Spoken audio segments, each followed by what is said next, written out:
Mondi écrivait dès mai 1830, ce royaume d'Alger ne sera pas seulement une conquête, ce sera une colonie, ce sera un pays neuf sur lequel le surplus de la population et de l'activité française pourra se répandre.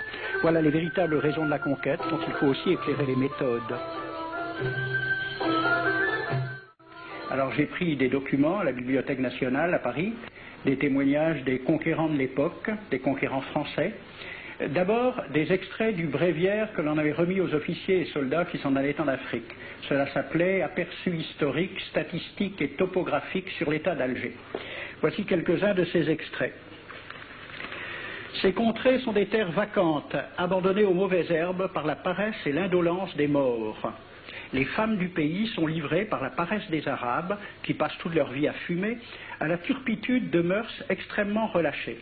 Elles n'ont pas de religion. Beaucoup doutent qu'elles aient une âme immortelle et croient qu'elles ne sont faites que pour la reproduction. Le climat aidant, les femmes sont nécessairement disposées au plaisir. Alors, allez-y, des terres vacantes et des femmes consentantes qui n'attendent que les soldats français. Et puis, à côté, j'ai vu d'autres documents qui marquent l'étonnement des officiers français qui débarquaient en Afrique. C'est Campagne d'Afrique en 1830 par un officier du corps expéditionnaire. Cette terre, qu'on avait présentée comme sauvage et inhabitée, est couverte de jolies maisons de campagne entourées de jardins.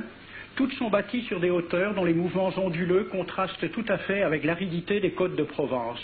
La végétation y est superbe et partout des sources et des courants d'eau fécondent la terre. Les fruits y sont en abondance. Un grand nombre d'aqueducs amènent les eaux jusqu'à la capitale. Et le maréchal Bugeaud lui-même. J'ai reconnu que l'Algérie produit beaucoup de grains, une immense quantité de bétail. L'immensité des terrains ensemencés atteste l'existence d'une population beaucoup plus nombreuse qu'on ne le pensait. Le commandant Claude-Antoine Roset, dans Voyage dans la régence d'Alger en 1833. Presque tous les hommes savent lire et compter. En France, on compte à l'époque 40% d'analphabètes. Ainsi, les soldats qui débarquent sont en général moins instruits que les sauvages qu'ils viennent civiliser. Le ministre de la guerre de l'époque, qui s'appelait Girard, il faut se résigner à refouler au loin, à exterminer même la population indigène. Le ravage, l'incendie, la ruine de l'agriculture sont peut-être les seuls moyens d'établir solidement notre domination.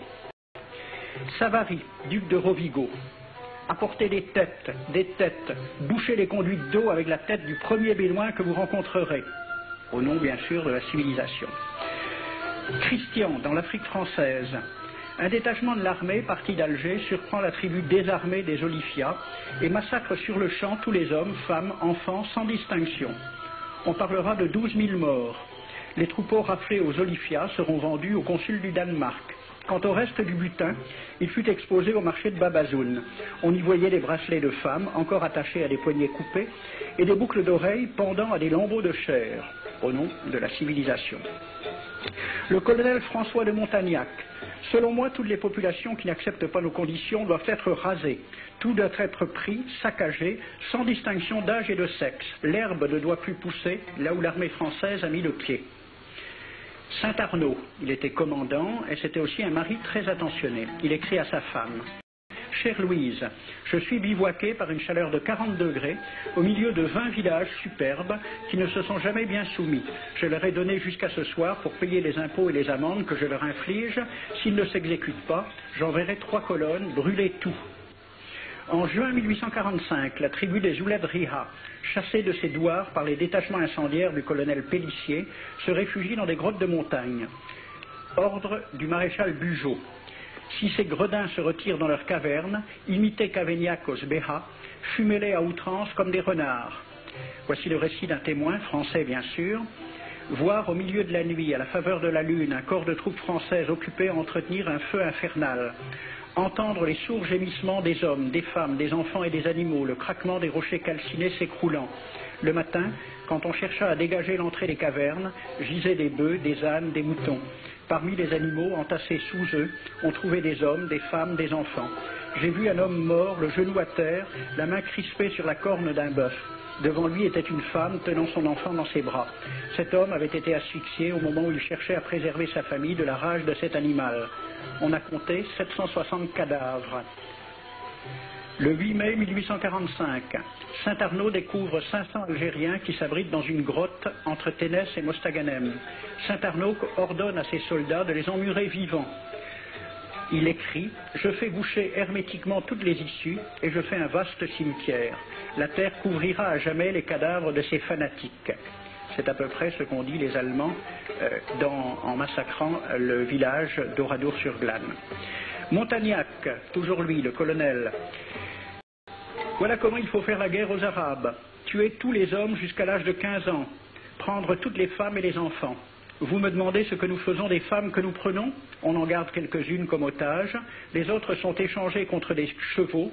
Et le reste est vendu à l'enchère comme bête de somme. Toujours au nom de la civilisation.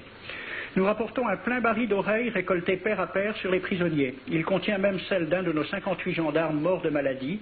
2 pièces de 100 sous ne sont pas à dédaigner. Le maréchal Soult, ministre de la guerre, répondant à des questions à la Chambre des députés. En Europe, un tel acte serait horrible et détestable. En Afrique, c'est la guerre même. C'est la guerre même, c'est du moins ce que dit le ministre français, mais en face, voici un décret pris par l'émir des Arabes, l'émir Abdelkader.